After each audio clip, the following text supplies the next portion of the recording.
macem Petruk wis minggat. Ayo mundur. Kalah dur, kalah man. Pun mboten monggo puliya man. Kurawa sapa sing arep maju meneh? Ayo maju Kurawa aja kaya bocah cilik. Maju. Nek perlu aja mbaka siji, nek mbaka siji ketoke kok ora iso menangke Petruk karo Bagong karo anak-anak Pandhawa.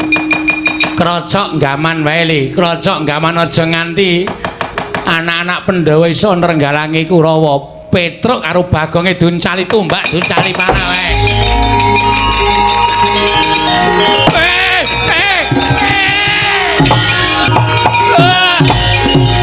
Petruk ora edan, Petruk ora edan.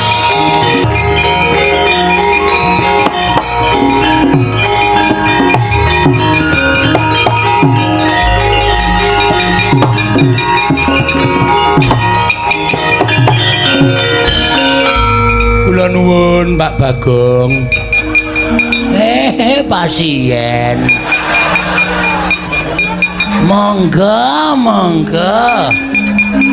Nggih. Sinten niki? Niki anak kula. Oh, Kang Bajeng nggih. Perlunipun dereng supit. Etre aja ya, Tre. Etre tangane iki ora sangene. Etre mati aku, Tre. Mati aja aku wis tuwa, Tre. Aku wis supit. Aku kersanipun model pripun? Diponi napa? Pun derek Pak Bong mawon, Pak Bong supit ajeng dinapake. Nggih, tergantung regi. Oh. Nek sing larang niku mboten krasa. Lah kersane pun niki gandeng bocah nakal. Sing krasa mawon perih mboten napa-napa. Siap. Tenggo nggih? Nggih. Pun. Aduh. Petruk mati aku, Truk. Ora kurang ajar. Pun gak diuculi. Lho, pun sepo. Pun medal brengos. Nggih. Pun nggih ngajak Petruk mati aku. Petruk mati aku mboten cah bengok-bengok. Mengke ndak kecuwes. Nggih, anteng. Ana cah bagus. Aduh Petruk. Ayo.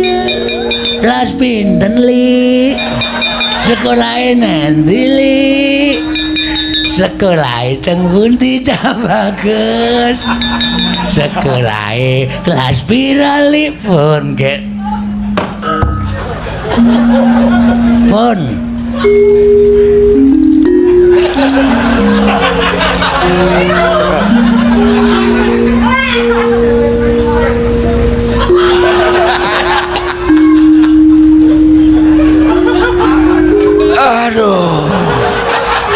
Aduh, klentu kagungane. Bagong setan. Aku kok ya ora krasa. Ngetilang. Sorry nggonamu kedawan kok. Nyelip nggone sengkune. Ayo njuk ngapura rasa edan. Kok lorone kaya ngene kok.